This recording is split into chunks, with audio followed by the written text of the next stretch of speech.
I think good. I think our ladies were all relatively aware of like the streaks, and to be honest with you, I don't really know what the total number was or anything like that. But it's just such a young crew, and we were playing against a team whose goal since they were 18 was to beat UAA, and they have 6 seniors on that team that are now 22, 23 years old, and it's really hard to relate to when.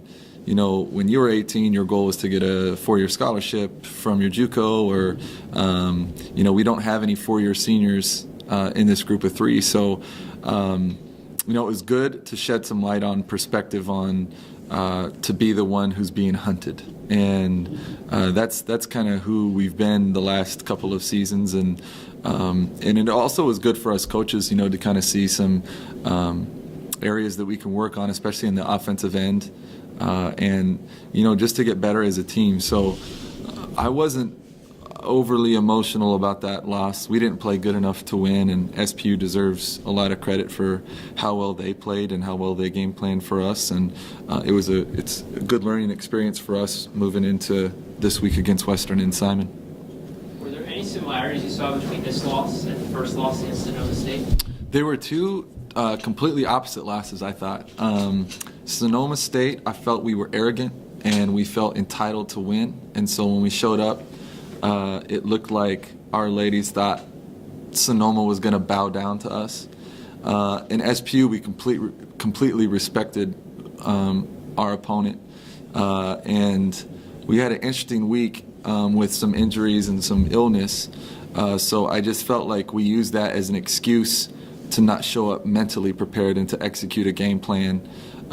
We watched film yesterday for the first hour of practice, and there were probably 40 clips in the first half of opportunities missed where we had practiced that and practiced those situations, and we did not execute them in the game. So, that was a complete mental loss in my opinion.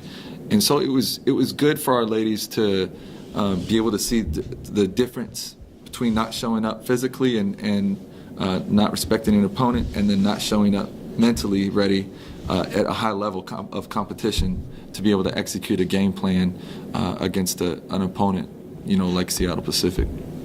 You mentioned the injury bug. I think it bit Shelby not this past game, but before. Yeah. So she's out of the boot, I guess. What's her status? She looks good. She's moving well and stuff. I think it's a little bit sore, and I think that's part of basketball is going through those ankle injuries. But we rested her against St. Martin's and put Tara at the power forward, and so it's been nice this week just because everybody's been able to practice their position, and we don't have to get tricky with our lineups. We can just kind of do that. Well, I think everyone calls it like a hockey line change, but that's essentially what it is. And we can do more line changes like that.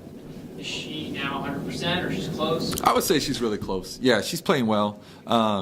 With Shelby, she's an emotional leader for us and a social. Everybody's always interested what Shelby's up to. So she's a great storyteller and things like that. I think keeps everybody just in a good mood. I think on the road especially, and being a senior, she just has a unique view. Her lens that she looks through this season is I think like most seniors, I think right now our seniors have 2 hours and 40 minutes left of game time that's guaranteed.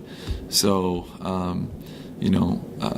they see it like that. Everyone else looks at it like a whole nother year after this. So, Ryan, on a different subject, your thoughts about being inside this building? Because I know that there was some high praise recently given to the Alaska Airlines Center. Oh, yeah. The NCAA did a little piece, I think on social media, about the top arenas in Division II, and I mean, it was kind of cute, I think, of their attempt to make Division II special like that. But I mean, the reality is, it's not even close. I've seen almost every single one of those. We have the best facility by far. Like ours would be in the top half of the ACC.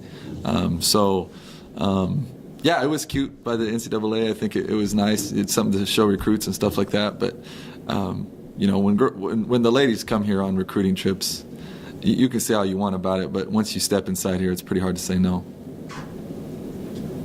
How about about the, I don't know if anybody already asked about this, the earthquake?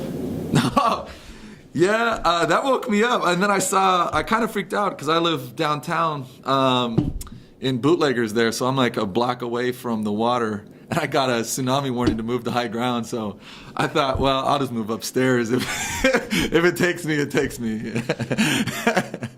So yeah, that was intense though. We have a lot of kids from bigger cities that I think their parents don't really understand Alaska and stuff, and so they saw that. I can't remember how many texts I got. Is my baby gonna be okay and stuff like that? So yeah, we're good. I know that like the Bay Area got one because we got a lot of Bay Area kids. They had a tsunami warning as well. I don't know. I probably had 25 text messages. So yeah, intense but a cool Alaska story, I guess.